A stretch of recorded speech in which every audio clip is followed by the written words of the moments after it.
Hey there, welcome to saas.unbound, brought to you by Saas Group. I'm your host, Anna Dana, and this is the show where we chat with inspiring founders and experts to get an inside scoop on how they made their business a success. And today with me is Baird Hall, a four-time SaaS founder, now co-founder at Churnkey, a software company designed to help build a healthy subscription business. They are mostly bootstrapped, fully remote, and are taking Churnkey toward being a seven-figure business with a tiny team of four. And we're super excited to learn how exactly you're doing it. Yeah, thanks for having me. Excited to Well, chat. it's I have a ton of questions because obviously I went through your website and the reviews and everything. You are used by a ton of the cool kids, Taplio, Paper Bell, everyone's using you. So, what's your strategy? Let's get into your background first because you've got a great story. Yeah, my background, I started in software out of college. I got hired by a large software company here in Charleston where I live and was a customer support rep. That was my first exposure to the software industry. Then I moved into sales at one of their partner companies for a few years. And I always had this gut level feel that I wanted to do my own thing. I didn't really know why at the time. And I met Nick, who's one of the co-founders at Churnkey. Our wives introduced us actually because they were tired of hearing us talk about our startup ideas. And they sent us to Starbucks to chat, and we just kept connecting. And we started our first company in 2015. We had a pretty big miss on our first company, but learned a lot and kind of pivoted into Wave, which is a podcast marketing software. Also started a video editing and captioning tool called Subtitle, and a few other failed starts along the way. And then all of that has accumulated into Churnkey, which we're working on growing and scaling now. Okay, that's pretty awesome. Okay, so you are those guys where why there is a great wife behind a great man, or so. What is that saying? 100%. Yeah. Behind every great man is or every Yeah, great person is a great spouse, I think is probably the right way to say yeah, that. Yes, something like definitely. that. Yeah. Okay, shout out to them. Yeah, and I actually don't think people talk about that enough because once you start a business, your family almost becomes a part of the business, and you have to approach it that way because, with any business, you have to look at the resources getting put in, what are the outputs, and how are things structured. And she's been a great teammate in that respect because she is definitely along for the ride. She has to deal with all the emotional ups and downs that we run into. Cool. All right. Well, it's great that you have this support system. So what's Churnkey? How did you end up with it? I know that it grew out of your own pain Mhm. point from the previous companies, but why did you decide to make it into a product? So Wave and Subtitle were both marketing software used by creators. So low price point is around average revenue per user of about $23 between both of them on average, and really high inbound. So we get thousands of people would show up a month, and we would convert a certain percentage of those. And we were really, really good at inbound marketing and building product for conversions and making our customers happy. The nature of the market that we were working in and our customers, there was a lot of churn. People would cancel, they would come back. There's a lot of reactivations. There was a lot of budgetary concerns, even at those price points, just because of the large number of people that we were dealing with. And we got really good at dealing with high volume. But our biggest problem, and this actually came to light when we went to sell Wave we wanted to sell Wave and we took it to the market and worked with some brokers. And every time we were looking at our valuation, our churn was at 13%. And every time we would kind of, have an interested party and things would be going well, churn would come up as a big red flag. And it was always dinging our valuation multiple. So we finally decided okay, we got to do something about this. So we got to work on our churn and we did everything. We hired consultants. One time we paid somebody like $20,000 to just review our email sequence. We worked on Oh onboarding, wow. design. I mean, everything across the board. If you Google how to tackle churn, we just started going down the list. But one thing that we kind of came up with on our own and started seeing really good results with was tweaking our cancellation flow. So we used to think that when customers clicked cancel, they were done. Like they have decided that they didn't want us anymore and they were going to move on. So we always made it really easy for people to cancel. Just click the button, say yes, and move on. The big aha moment for us was when we realized that about 30 to 40% of customers that click cancel, they don't actually want to cancel. They just want a better arrangement, or something just isn't Right. clicking with them, and they want to be successful with your product. Just something is not aligned with their current agreement. And all they want is kind of a different agreement. And so we started working on our cancellation flow from that respect and started offering discounts, pauses, customer support. We would pull in their data. So, how many podcasts have they created? How many videos have they created? And we would remind them, like, hey, you've got all this amazing data and content in our system. Are you sure you want to cancel? Because that's going to be lost. And it started working so well that it helped fix our valuation problem. So we were able to sell Wave back in 21, and the light bulb went off. We're like, we need to sell this to other SaaS companies and help them achieve the same results that we have. So long-winded answer to Churnkey is a platform that helps other SaaS companies cut churn. Right. And I think you're absolutely right. I think we had a similar conversation on this podcast already about the fact that when people cancel, it's not just because, they want to cancel, they don't need you. It's probably because something didn't work for them and they decided that it's not working for them long before they canceled it. Right. So you need to go back and try to, solve the problem that they're having.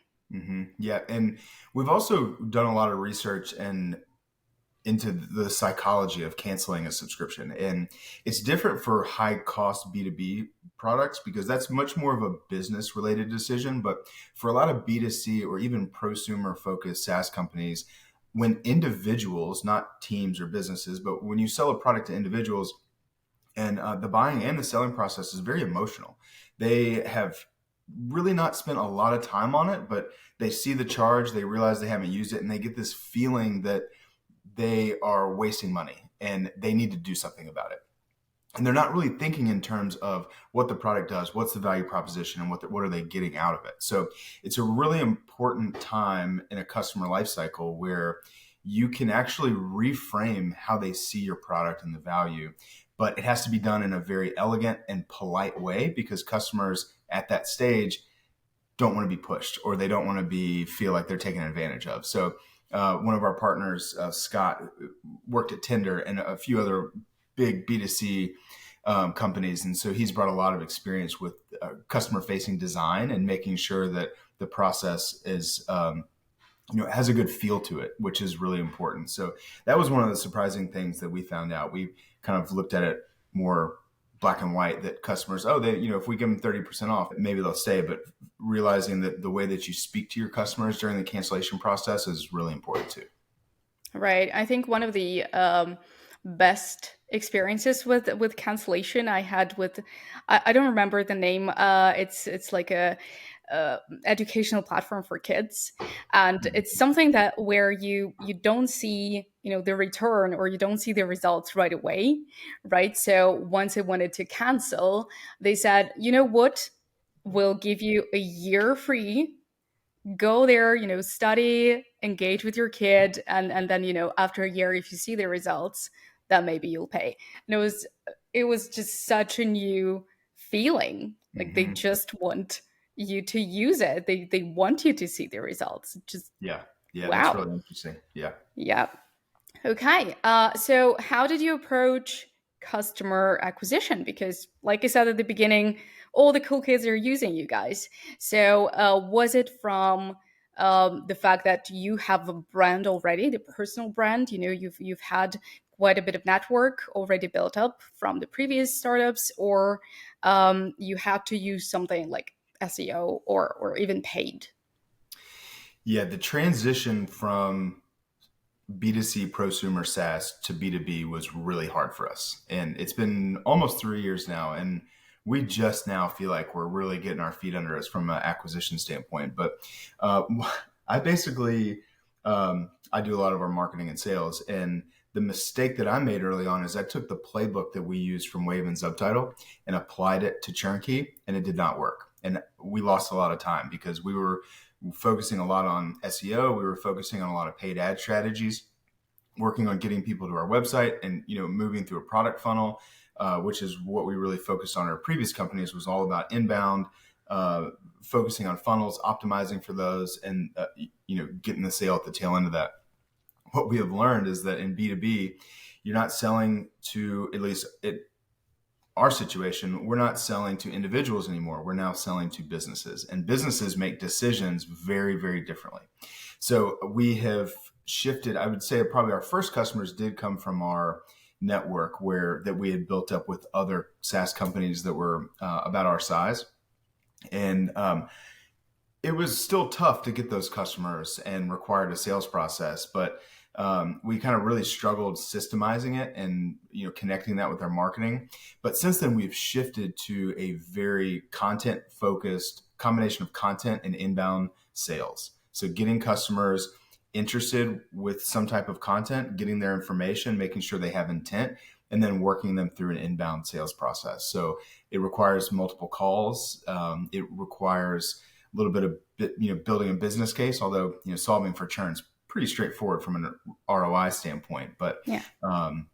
So it's been a lot of manual lifting and just working one-on-one with customers. And it was hard at first, and it took us a long time to figure out what that cadence looks like and what do these customers need to, successfully decide to buy us, but also actually get up and running.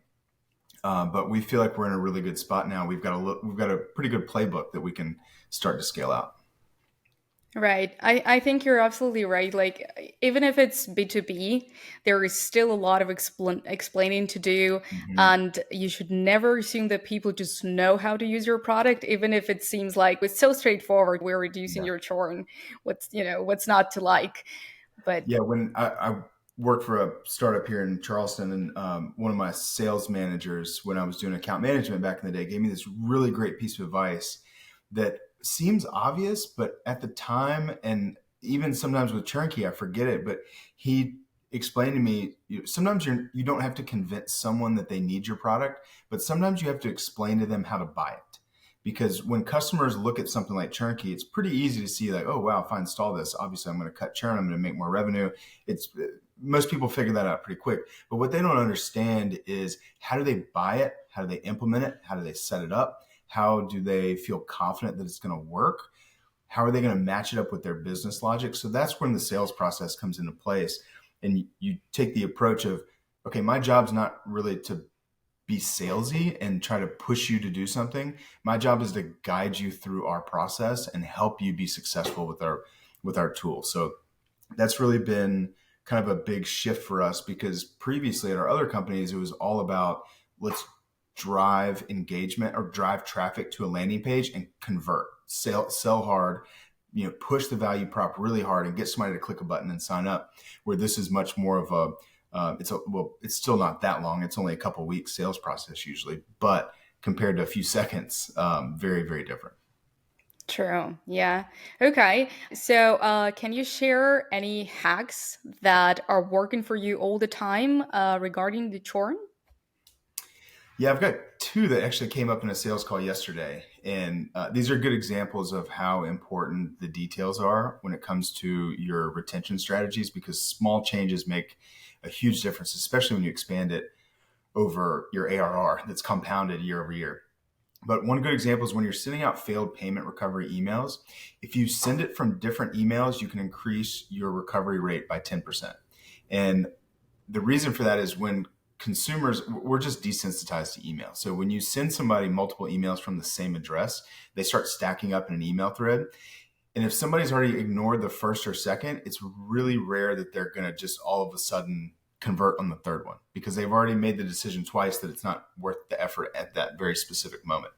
But if you send it from different emails multiple times, so for example, we send one from our support rep, the second one from our support rep, and then the third one comes from the co-founder's email and has a different tone and vibe for it. And we see about a 10% bump in recovery rates. Another good tip on the failed payment recovery side is, where customers are actually updating their credit card information. So if you ask them to log into your app, your recovery rate goes down because authentication can slow people down. If somebody forgets their password or they hit the login screen, all of a sudden they were just trying to do this quick little update, but now they're having to take additional steps. And it's a very, very small change, but for customers that we work with that are dealing with hundreds of customers that cancel a month, the percentages really matter. So we send customers to a hosted Churnkey site page that looks like the customer's web app, doesn't require authentication, and allows them to update their credit card information, and it connects directly with the payment processor. So those are two. And another interesting one is not trying to notify cards that are going to expire in the future. So we see this a lot with we'll have customer success managers that want to get in front of churn before the credit card cancels. Right. And we found out in the last couple of months that Stripe is actually so good at updating about to expire credit cards that communicating to those customers actually results in more churn, because at the moment they're kind of on the edge of, hey, should I update this or not? And they sometimes will voluntarily churn. So that's another thing to stay away from, and just let Stripe handle it in the back end.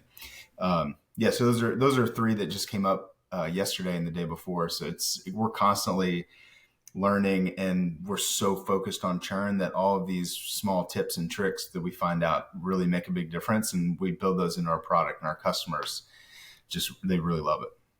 Right. It does look like a super tiny change. Like I'm just thinking, if I ever bumped into a problem like this, and what I thought and what I did.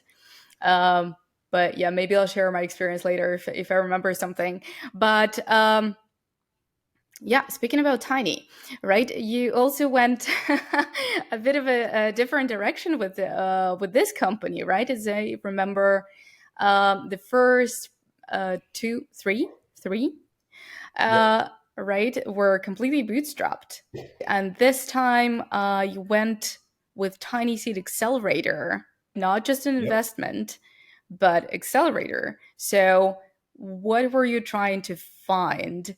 What, I don't know, new learnings or new insights were you were looking for? Because it seems like it's the fourth time. Like you know absolutely everything. So We thought why? that, Glenn. Right. Why did you decide to change your approach?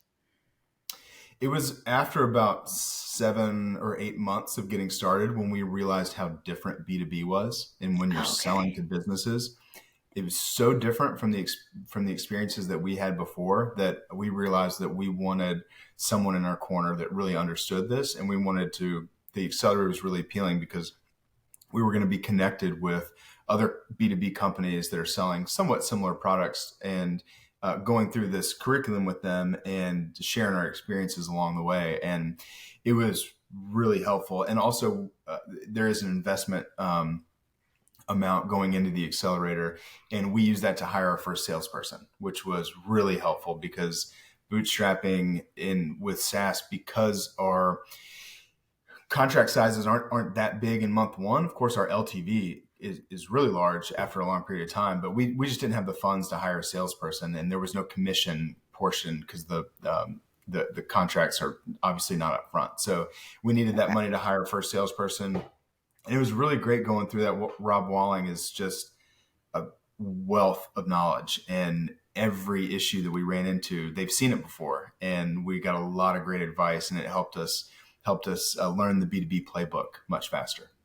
Right. So a lot of founders say that, it is absolutely important to just communicate and network and just talk to founders who have gone through all the stages that you're going through, right? So what are you doing now? Are you still kind of trying to see what to do next? Or are you talking with maybe even your customers, because they're also SaaS companies mostly?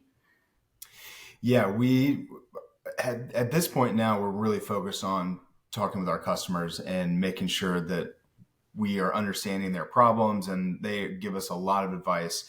From the founder standpoint, I try to keep a team of peers a team of mentors and then a team of customers of, a small handful of each group that I trust and work to build those relationships up that I can take problems to and ask questions. So I actually, early on, I really focused on having mentors, which mentors are great. People that have been through it, that have done it.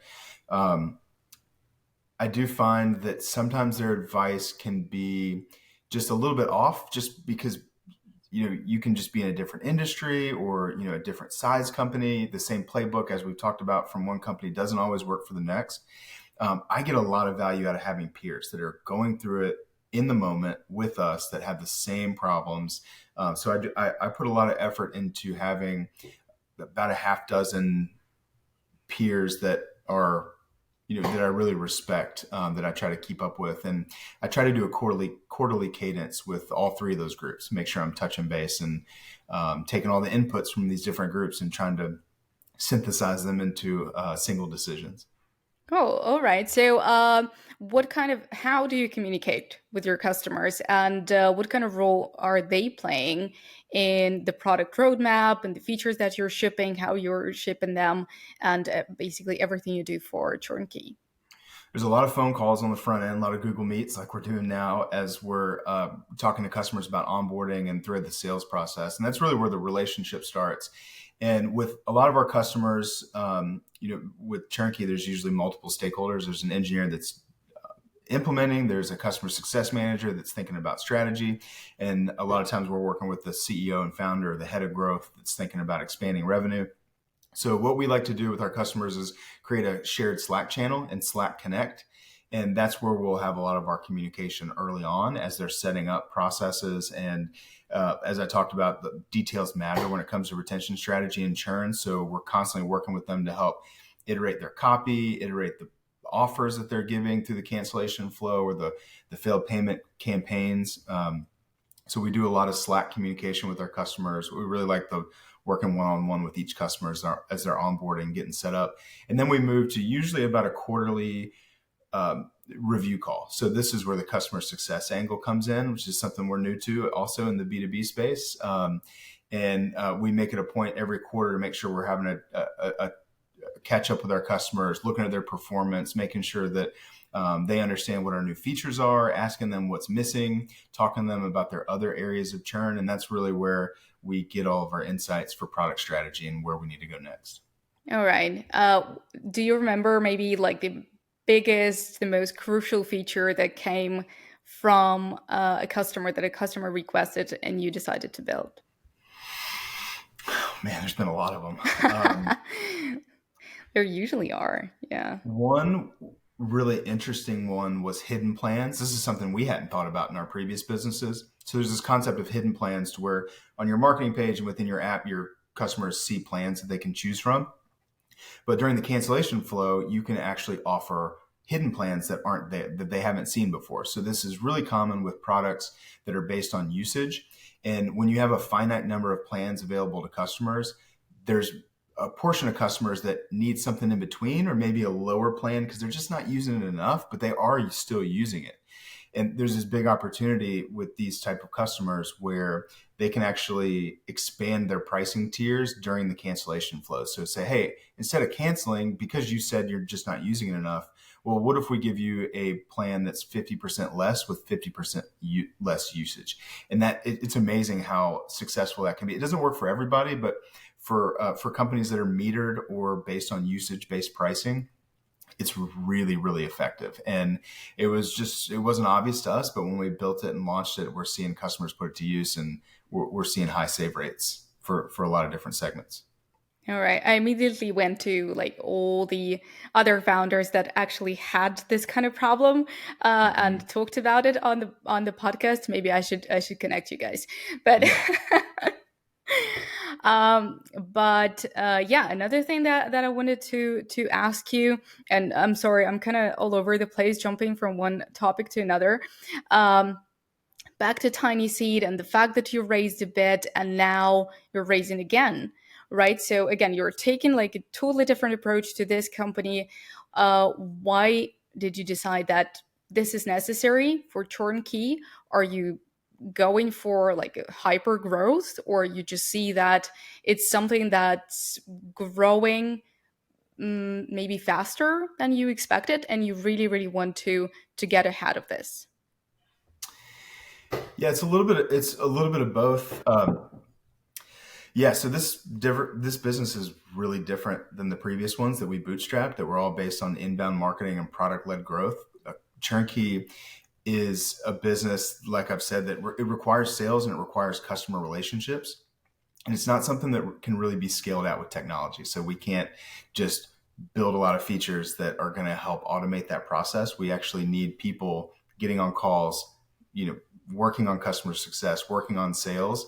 And us four founders have been doing founder led sales and the customer success part. And we're maxed out.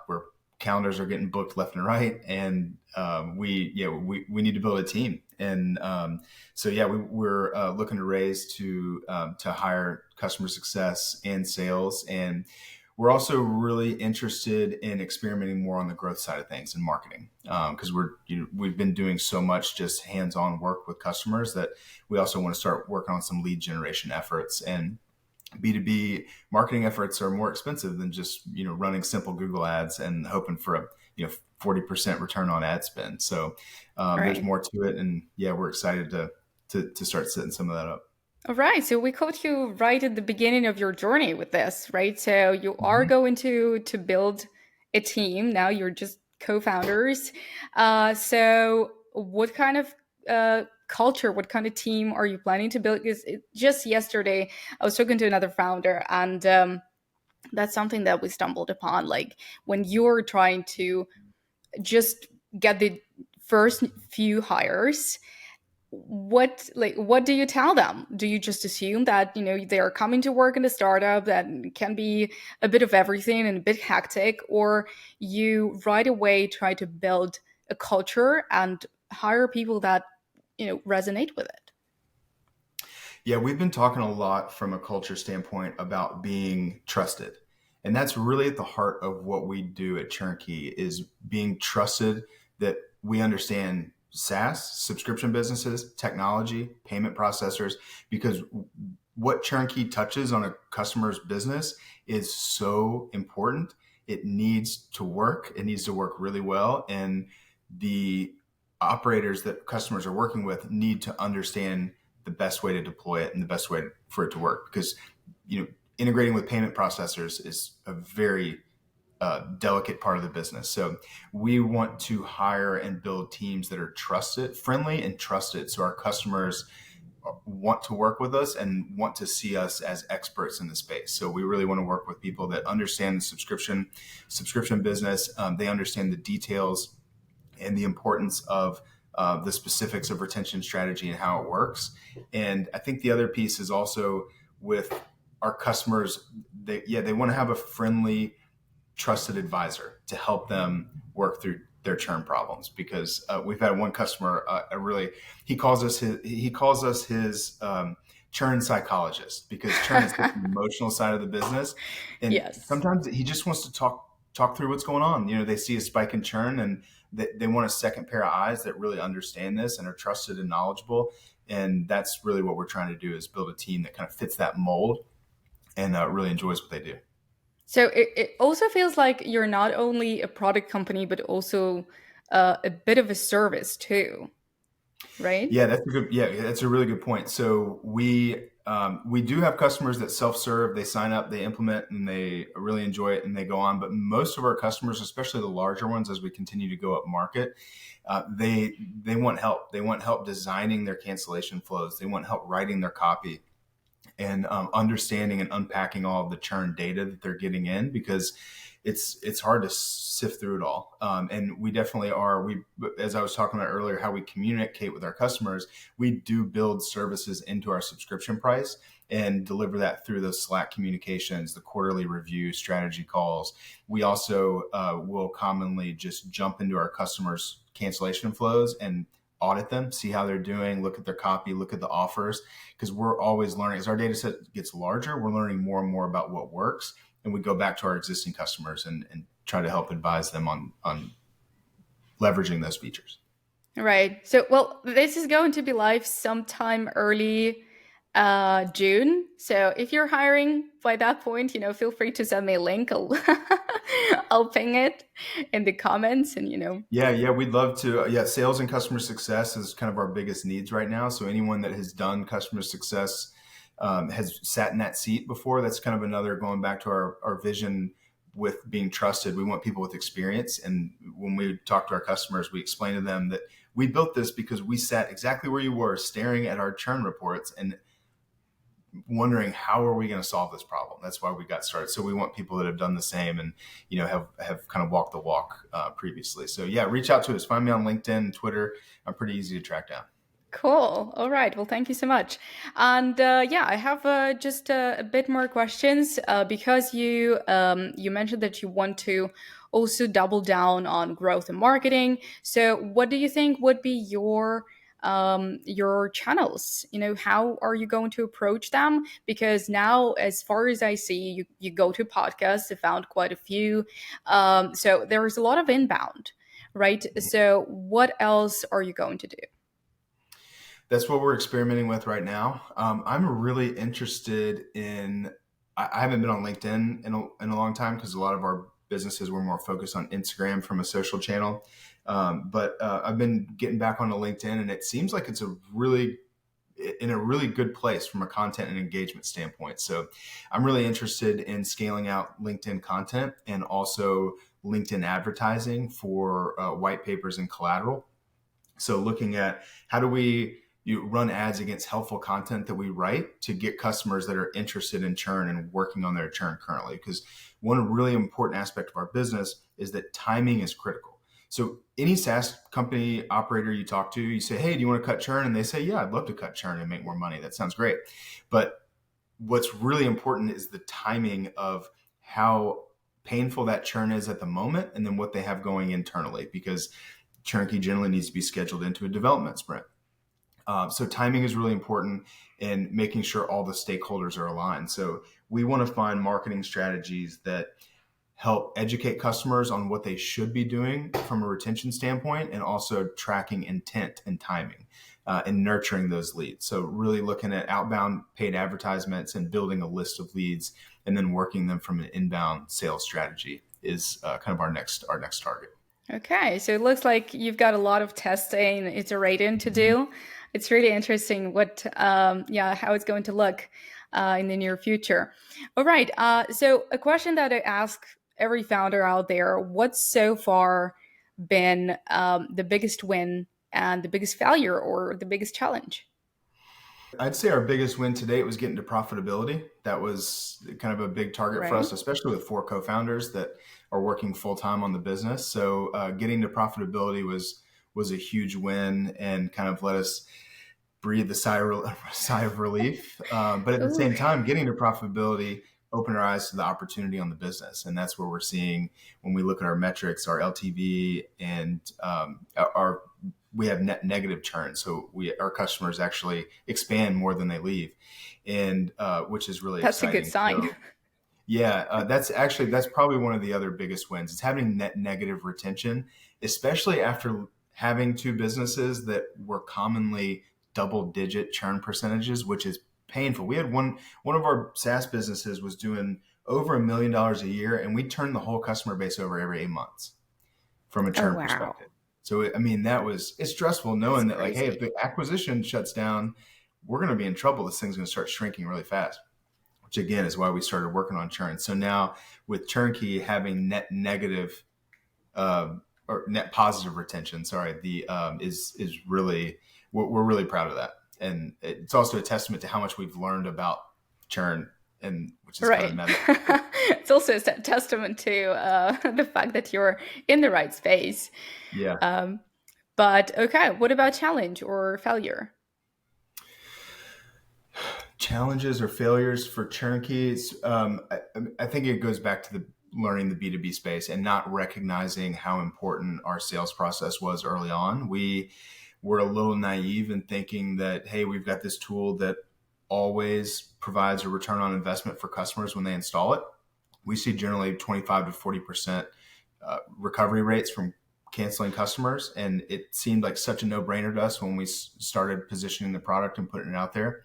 And it just took us too long to realize that we needed to guide customers through the process, and we lost a lot of time trying to hack our way to sales as opposed to getting on calls and actually having sales meetings and working directly with customers. So that was tough, challenging, and I think honestly it was a pill to swallow for us because we felt like we were so successful with the inbound marketing in our other companies that I think we kind of had to we had to be real with ourselves and shift strategies, which was a little tough. But I'm glad we did it, and now we've got a good process, and we're starting to build a sales culture and a customer success culture, which is really exciting. New challenges. Yeah. Okay. So I think hacking is just such a buzzword, and everyone's hooked on hacking everything. Yeah, And I think again, it's a new trend that's coming, and I'm really happy to see it. People are hacking less and less. People are slowing down, and yeah, there are things that should not be automated, and sometimes you have to pick up a phone. All right. And again, something that I tend to ask very often, and it was not intended this way from the start, but AI craze is here. So, hmm what do you think about it? Is there a space for AI in churn prevention and Churnkey? And yeah, are you going to, or have I seen actually something about yeah. We're AI already on yeah we're Churnkey? yep yeah well yeah we're Yeah. already we've been implementing it in a couple different ways. One is the freeform feedback that customers enter when they're canceling. Sorry, end users of our customers, they enter when they're canceling. We actually run NLP engines on that data to surface up the most valuable feedback, whether it's and we also use sentiment analysis and group it by here are customers that were really happy and just canceled for specific reasons. Here are customers that have specific feedback requests, and here are customers that have requested refunds because a lot of our customers have thousands and thousands of subscribers and hundreds to 1,000 canceling a month, and they just can't go through all the data. So we're using AI to go through all that feedback and surface up the most relevant feedback pieces. And also the Okay. churn prediction that we're working on that's going to launch this summer has a lot of AI behind it to help try to predict which customers are on the verge of canceling so we can engage them before that happens. Interesting. All right. Well, I'm excited to see how it's going to look like. Yeah, So, do and I you think that's think? my I think that's my high level take on all the AI craze. I think there's a lot of people worried that it's going to eliminate jobs, that it's going to eliminate, knowledge workers in different ways. But everything that I've seen in our companies is it's just allowing us to do more, and it's allowing us to do more with less. And when you do more and it's easier to do more, then you just keep doing more. And it's not like, if we are able to get something done 30% faster, we're not just going to take the rest of the day off. We're going to use that time that we saved to work on new strategies and find new ways to deploy the technology. So I think it's really exciting, and I'm starting to learn how to use AI on the sales side too to help work through things faster and get more people interested. So I'm excited. I still need to dive into it more and get my hands dirty with some of these different tools. It feels like it's moving so fast. It's hard to keep up. Right. Yeah, every hour I think a new AI tool emerges, so it's super Yeah. exciting, but absolutely agree with you. If you automate something, it doesn't give you just, a magical 2 hours a day. No, but you Yeah. can, again, you can slow down on something Mhm. else and just, focus on it deeply. So that's perfect. All right. Well, super excited to see, where you guys are going and how you're going to grow, and glad to be a teeny tiny part of it. But thank you so much for the conversation. Great. Yeah. Thanks for having me. All right, and take care.